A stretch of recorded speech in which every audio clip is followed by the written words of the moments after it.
നമസ്കാരം. ഏവർക്കും ഹൃദയപൂർവ്വം ക്രിസ്തുമസ് ആശംസകൾ നേരുന്നു. അവനെ ആകാംക്ഷപൂർവ്വം കാത്തിരിക്കുന്നവരുടെ രക്ഷക്കായി അവൻ വരും. നിദ്ര വിട്ട് ഉണരേണ്ട മണിക്കൂറാണല്ലോ ഇത്.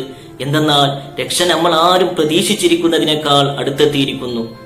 വളരെ പ്രധാനപ്പെട്ട ഒരു ബൈബിൾ വചനമാണിത്. സുഹൃത്തുക്കളെ, യേശുക്രിസ്തു ശരീരത്തോടെ രണ്ടാം വരവ് ഭൂമിയിലേക്ക് ഇറങ്ങി വന്നിരിക്കുന്നു എന്നുള്ള സന്തോഷ വാർത്ത അറിയിക്കുകയാണ്.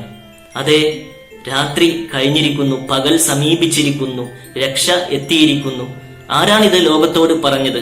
ആദ്യമായി പറഞ്ഞത് തീർച്ചയായിട്ടും 1997 സർക്കാർ റിയാസ് അഹമ്മദ് ഗോഹർ ഷാഹി ശരീരത്തോടെ ഭൂമിയിൽ ഇറങ്ങി വന്ന യേശുക്രിസ്തുവിനെ നേരിട്ട് കാണുകയുണ്ടായി, ലോകത്തോട് പ്രഖ്യാപിക്കുകയുണ്ടായി. മഹാത്മാവിന്റെ പ്രതിനിധി സയ്യിദ് യൂനിസ് അൽ ഗോഹർ 20 വർഷത്തിലേറെയായി ഈ സദ്വാർത്ത, സന്തോഷ വാർത്ത ലോകത്തോട് പ്രഖ്യാപിക്കുന്നു. അന്ധകാരത്തിന്റെ പ്രവർത്തനങ്ങൾ നമുക്ക് വെടിയാം, പ്രകാശത്തിന്റെ ആയുധങ്ങൾ ധരിക്കാം.